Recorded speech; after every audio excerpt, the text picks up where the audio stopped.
Here are some of the components of communicating well that I think are important to keep in mind. First of all is have something good to say. And that's why we went into all these other words, developing this reservoir, this account. What that is to deliberately be gathering daily, consciously, better things to say, have something good to say. Good communication takes conscious preparation. When you hear a story, you just say, oh, I'm sure I can use that in years to come. That's a great story. I got to remember that. I've got to keep that. I've got to store it. I've got to put it somewhere. Right? You're alert all day long in gathering up things to have something good to say. It is said that for every hour of public presentation, you need many days of conscious preparation.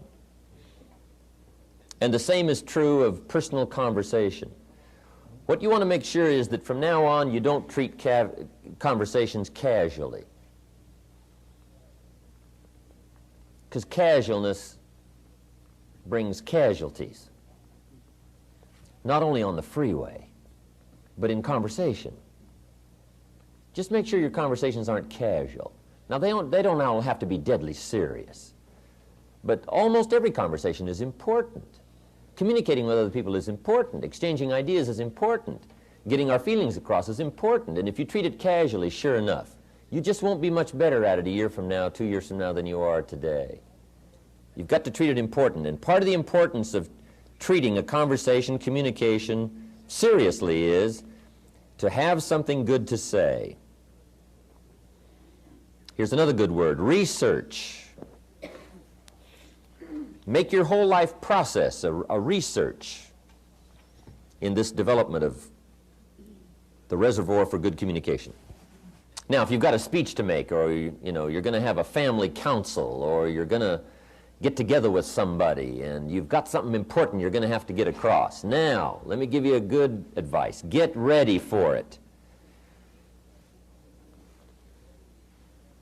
And sometimes getting ready is a matter of several days of taking some time throughout the day to get ready to get ready. However, if you're going to talk with somebody, we all need to develop a sort of a quick mindset of getting ready to talk to somebody. Putting it in gear, being conscious, being aware. That's called getting ready.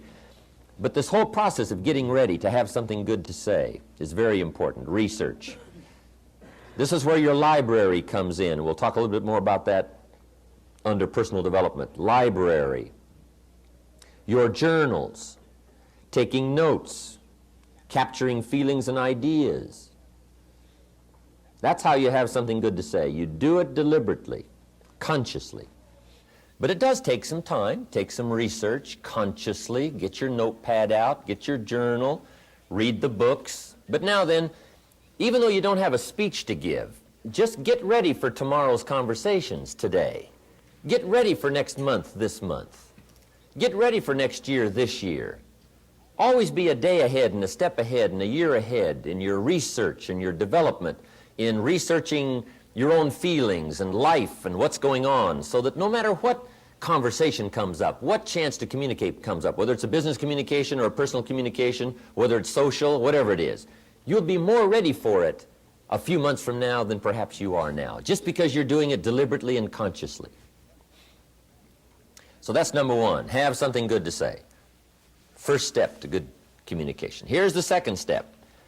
Say it well. Part of communication is saying it well. And there are some key points on saying it well. Having a good conversation that gets your point across, but also gets the job done. Saying it well is a matter of repetition, conscious repetition. Some people say it over and over and over, but they don't get any better at it. But conscious participation, repetition, will help you to say it better. See, my first seminars, they were not that good. I'll admit that. But guess what? I did it again with the thought in mind of getting better. I did it again with the thought in mind of getting better. Okay? I practiced it some more. I did it some more. I went over it again. I went over it again. And sure enough, if you do it over and over and over and over consciously with the thought of getting better, guess what? Anybody can get better. People often wonder why I can do the evening seminar, 3.5 hours, most of you have been there, and I don't use any notes.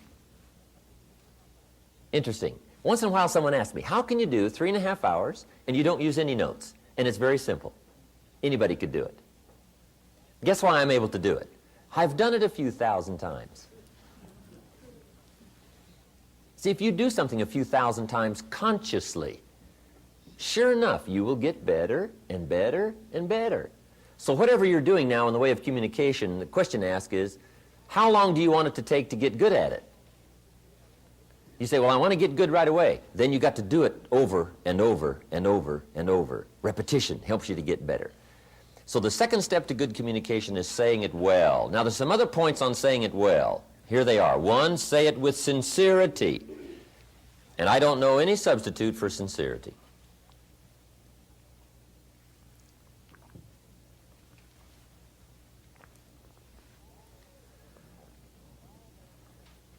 Almost everybody wants the feeling from someone else that you are being sincere, that you're not playing games with me,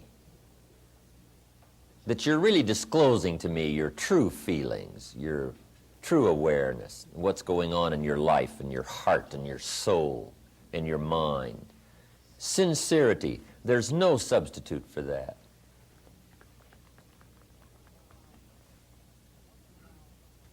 Once in a while, someone asks me, when the seminar's finished, they say, look, Mr. Rohn, everybody's gone now, but tell me the truth now.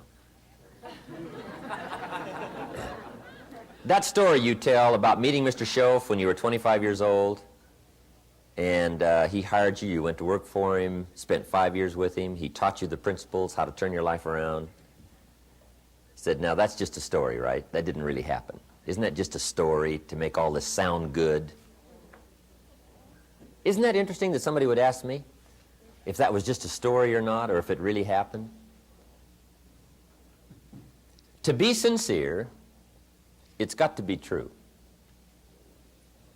You just can't come up with sincerity telling an erroneous story.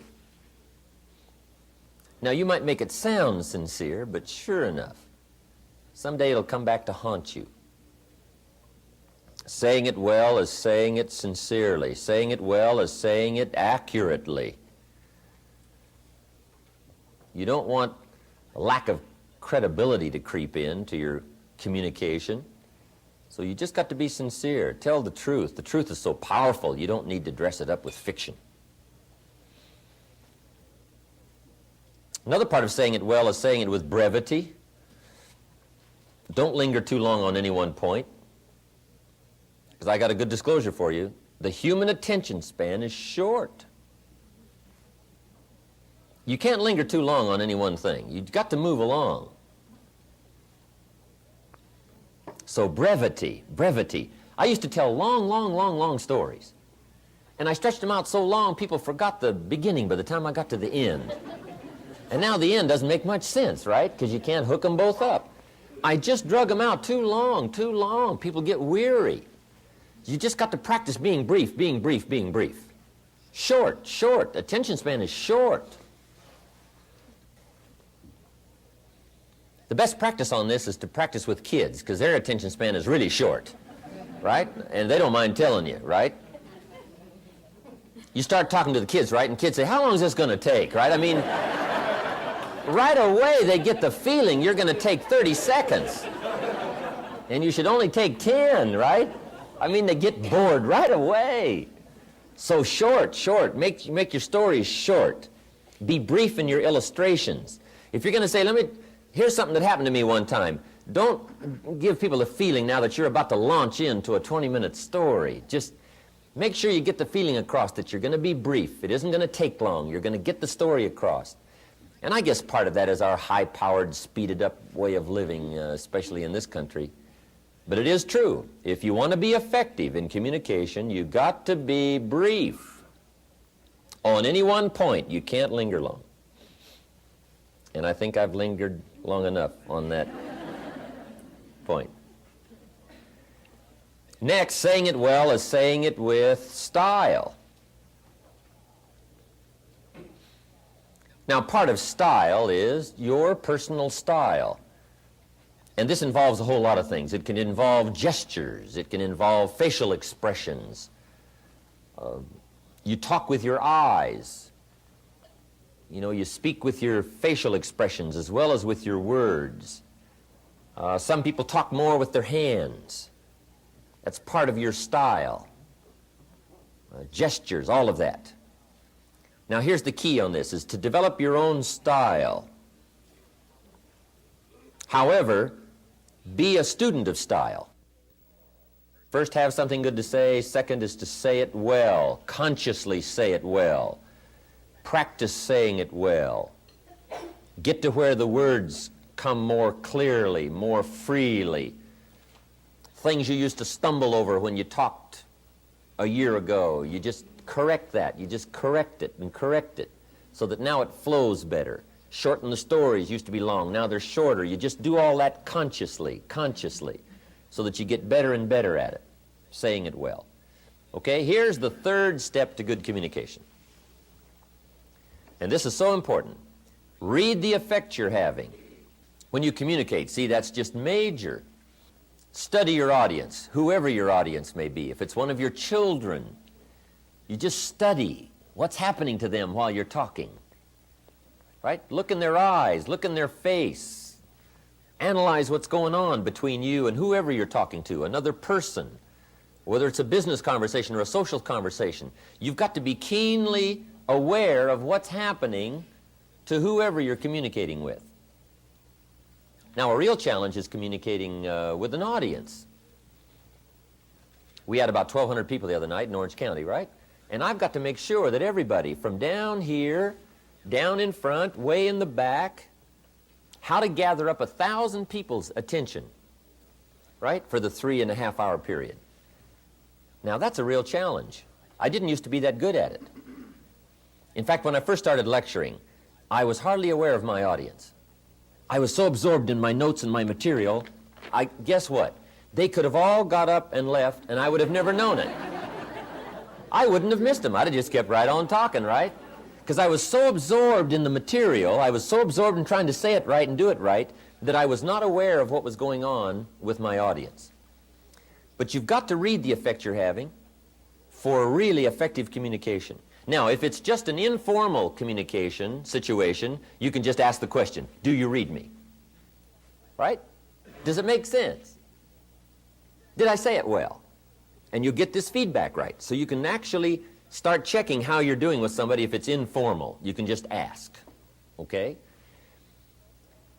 Now, what you've also got to learn to do is read some of the subtle things that are going on with whoever you're talking to. Because especially humans, especially adults, you know, when we get a little older, we have these tricky ways of looking like we're interested when we're really not. And if you want to be a good communicator, you just got to pick up some of those signals. Now, part of it you can pick up by what we call body language. Some people just sort of quickly disclose their feelings about whether or not you're effective or it's coming across, and they just sort of relay to you by their, what we call body language. It's kind of a new study. I haven't studied that much about it, but there is a book called How to Read a Person Like a Book. How to Read a Person Like a Book by Nuremberg.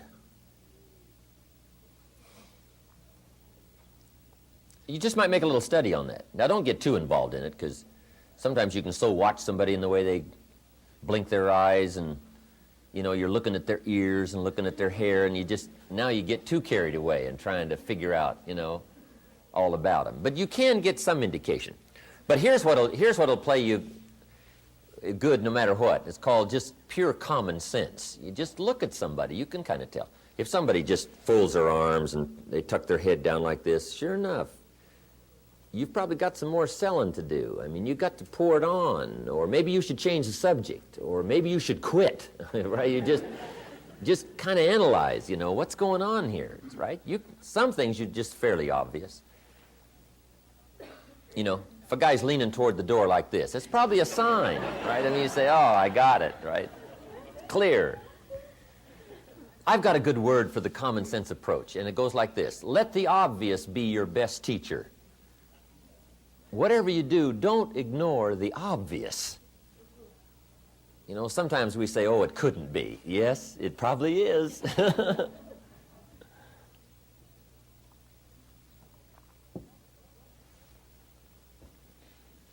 But adults especially, sometimes this is a bit tricky. People smile, nod their head like this, and they got you shut off, and you just don't know. Because in good communication, you cannot mistake courtesy for interest. Sometimes people will be courteous, but that doesn't mean they're interested. Now, if you mistake their courtesy for their interest, now, see, you've lost the hold on good communication. Also, you can also develop a sense of picking up signals. I think the women probably have it over on the men when it comes to this sort of sixth sense of being able to tell, no matter what the situation looks like. Women have this uncanny gift. I guess men can develop it, but the women already have it. You know, the antenna is out. I mean, they pick up signals nobody else can pick up. I mean, the men don't have a chance. I think part of it is because until the industrialized society came, women were primarily the protectors. The man was the provider, right? He was gone. He was out there getting the game or whatever, and the woman was the protector. So I think the woman has devised these incredible sensitivities to danger and what's going on, what's happening. They're uncanny. Even the Bible says there's sheep and there's the shepherd, and then there's the wolves. That's what it says. Life is kind of like that, shepherd and sheep and wolves. It says also some wolves are so clever, they've learned to dress up like sheep and talk like sheep, I guess. That's what it says. Some are wolves in what? Sheep's clothes. Now, see, you got to be clever. Huh. The man says, well, looks like a sheep, talks like a sheep. Woman says, ain't no sheep. I mean, take my word for it. But that's that long developed instinct, I guess, right? In the middle of the night, she says, wake up, something isn't right out there. He says, right? I mean, he's gone, right? She says, no, something, right? She has this uncanny sense. So that's part of, you know, being able to read is picking up, Mr. Schoaf called it signals. He says we all throw off signals, vibrations. You know, I don't understand all I know about that. But have you heard the expression, a dog can tell whether or not you're afraid of him? I guess that's true. We throw off a certain kind of signal, and animals, right, they just pick it up, they know. And you can't fake them out, right? You can say, I'm not afraid of you. Dog says, who are you kidding, right? I mean, come on. Okay, being able to read. That's so important, reading your audience. How you're doing. Should you speed up? Should you slow down? Should you change the subject? Should you be a little stronger?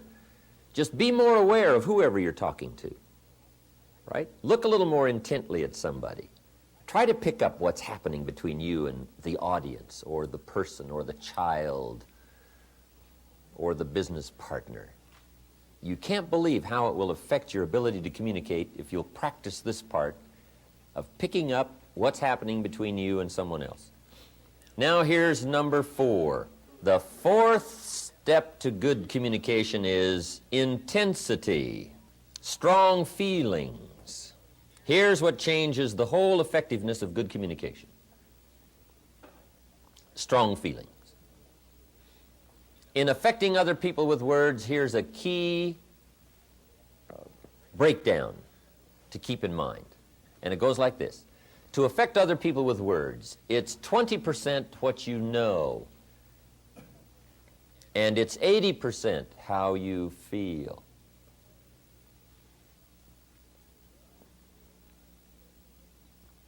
Feelings and emotions changes the whole outcome of communication.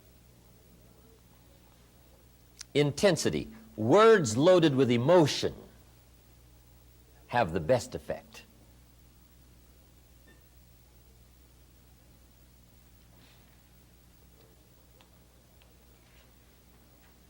Words might be like a little straight pin, right? When a guy buys a shirt, right? It's got all these little pins in it, right? Where they pinned all it together. So you start pulling out all these straight pins. What if I took one of those straight pins and I threw it at you, this little straight pin, and it reached you, hit you in the face or hit you in the arm, hand somewhere, right? You'd feel it if I threw that little straight pin at you. What if I took that straight pin and wired it to the end of an iron bar about that long, right? And I let you have it with that. See, I could drive that pin right through your heart, right?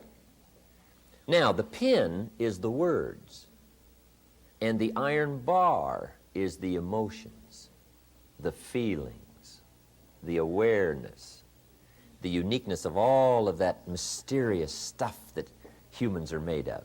If you will learn to put more of you into what you say, put more feelings, more awareness, more uniqueness, strength of character, conviction, strong feelings, whatever that is, just be more aware of putting more of you into whatever you say. That's that iron bar that drives what you say to the heart, to the mind, and gets the job done.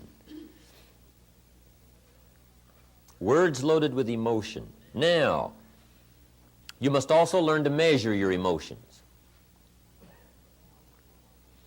Okay? You don't want a major outburst for a minor point. Learn to measure it. Okay? Some conversations or some points may need, right, just a mild blend of emotional feelings. And then another point may need a strong one. But you got to learn to measure that, okay? Not too much for something minor. You don't want to shoot a cannon at a rabbit. Right? It's effective, but you got no more rabbit. So learn to measure your emotions. Now, here's something important.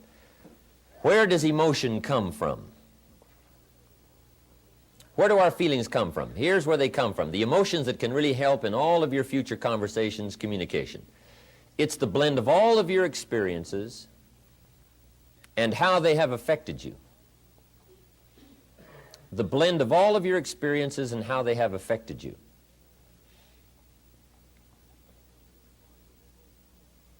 That creates now your emotional content, creates your emotional vitality and worth.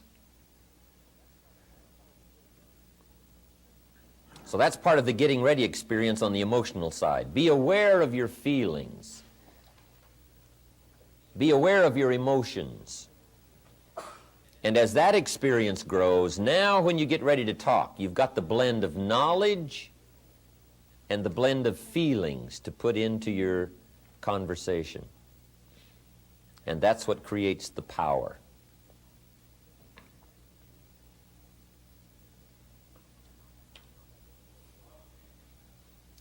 Now I have one more point and we'll take our break. It says, don't forget to say it. Part of communication is simply being aware that more often than not, things need to be said. It's pretty easy to take for granted, especially the people that are close around us, that they already know how we feel. but you got to keep expressing how you feel. Here's a good phrase. Actions are no substitute for words. Now, we've used the other phrase, right? The words are no substitute for action, and that's true. Just talk, talk, talk, talk, talk, and not acting. See, that's not good. But here's what else is not good. All of the action and no talk. Make sure that the words accompany the action. Don't fail to say it. Probably one of the greatest difficulties in married life is this breakdown in communication, not clearing the air often enough, not keeping this open dialogue going constantly. One thing I found out, take nothing for granted. Say, well, surely they understand. Well, just explain it one more time. Just say it one more time. Don't take a chance that whether they know it or not. Bring up the subject again. Make sure it's clear. It's too easy to let it slide and not make it clear.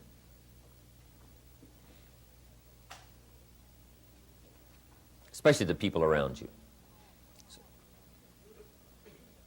So how often do you have to tell the people that you love them? How often? Answer, often. Often. We all need reassurance. We all need it to be clear and pointed so that we know. There are some things you just don't let go.